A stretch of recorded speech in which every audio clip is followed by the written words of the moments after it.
né, eu espero ajudar o Estado de São Paulo a lutar contra esse suicídio, que nós colocamos aqui não como suicídio, mas como um suicídio dos trabalhadores de educação, principalmente dos professores. O governador da época, que era Paulo Artung, simplesmente, já no finalzinho do ano, mandou para a Assembleia Legislativa o projeto de lei do subsídio sem discutir de novo com a categoria. Discutiu, a categoria não quis, né, não aceitou, e eles fizeram, então, uma toca de caixa no final de 2007. A lei foi aprovada no dia 18 de 12 de 2007. E os jornais todos estampavam assim, o magistério vai ter 100% de reajuste. Só não explicavam como. Então, quem na época ganhava, por exemplo, R$600, que era quem era graduado, passou a ser 1.200.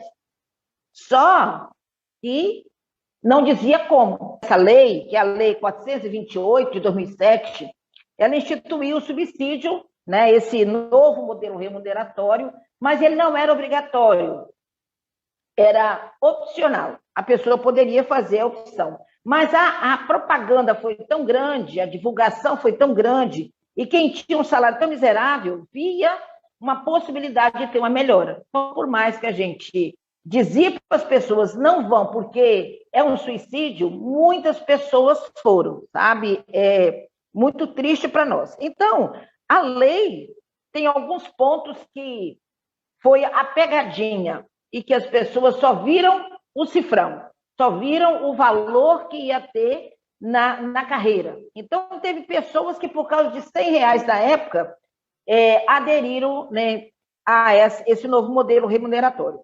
Então, a lei do subsídio diz o seguinte: é uma parcela única no contra-cheque e vedado o acréscimo de qualquer gratificação, qualquer adicional, qualquer abono, qualquer prêmio, qualquer verba de representação. Então, era só aquela linha onde ele juntava todas as gratificações que a pessoa já tinha na carreira e colocava ali. Então, às vezes, a pessoa tinha lá 70% de gratificação, 50% de gratificação, mas quando olhavam lá, tinha R$100 a mais.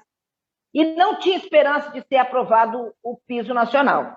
E uma outra coisa, ele facilitou a vida de quem era diretor de escola, porque na época de Haroldo e Paulo Artung aqui, não teve mais eleição de diretor, é escolha do gestor. Então, para o diretor de escola, teria uma gratificação, seriam 2 linhas. O restante dos professores era uma parcela única. Então, quem tinha extensão de carga horária poderia estar jogando no contra-cheque ou carga horária especial, mas nenhuma outra gratificação. E um outro problema sério que tem na lei, que é de forma irretratável e irreversível. O governo, na época, ele não passou todo mundo para o subsídio. Ele deu o direito de fazer a opção, e você tinha que assinar dizendo que você renunciava. O grande problema, renúncia de todas as gratificações que você tinha na carreira. Então, só poderia ir para o subsídio quem fizesse essa renúncia, assinasse que aceitava essas novas exigências que tinha na lei do subsídio.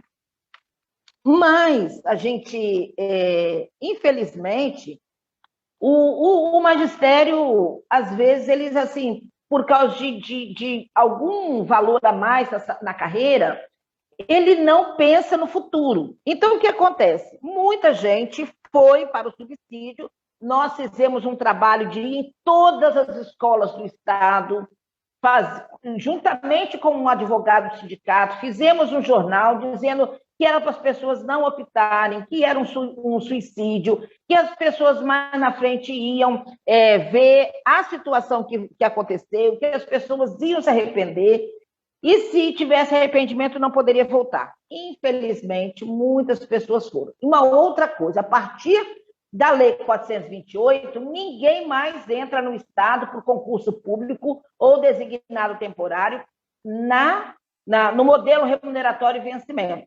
É somente por subsídio. Então, nós temos agora um grande número de pessoas no subsídio e reduzindo a quantidade de pessoas que estão no vencimento, porque praticamente os aposentados que ainda estão no vencimento e ainda garantindo aí as suas vantagens de carreira. E eles fizeram nesse período, na Lei 428, fizeram três tabelas cheias, assim, para os 3 anos seguintes, 2008, 2009, 2010, colocando assim um percentual de 20%, de 15%. Então, isso animou a galera e a galera foi. À medida que o piso foi aprovado, o piso salarial nacional, e começou a ter aquela correção todos os anos, o que aconteceu com o subsídio? Ficou defasado em relação ao piso. Mas as pessoas não podem voltar para o vencimento, porque quem foi não pode voltar, porque é de forma irreversível.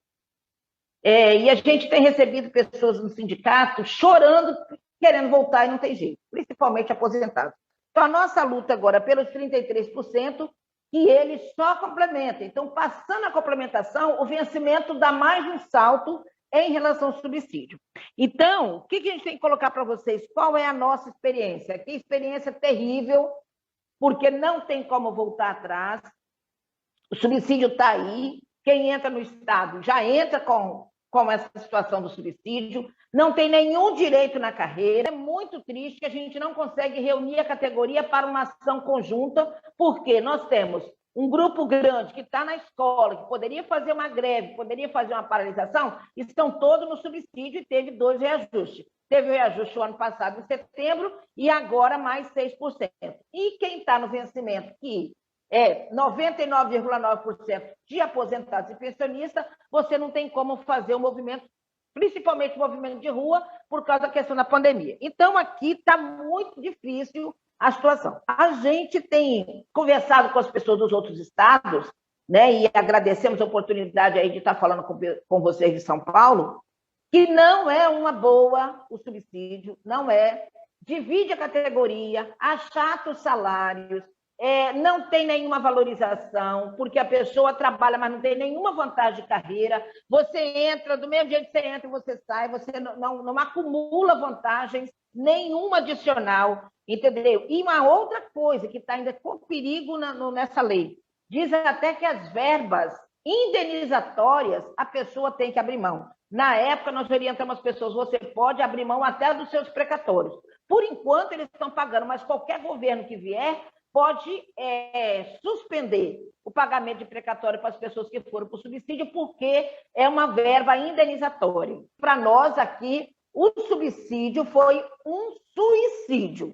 Então, realmente, é carreira sim, subsídio não, porque ele só vem prejudicar. E o que acontece? O governo ele tem um controle da folha de pagamento praticamente o ano inteiro, porque não tem mais vantagens à medida que a pessoa vai completando determinados requisitos na carreira. Isso não tem mais. Então, o governo tem um controle da folha de pagamento de janeiro a dezembro.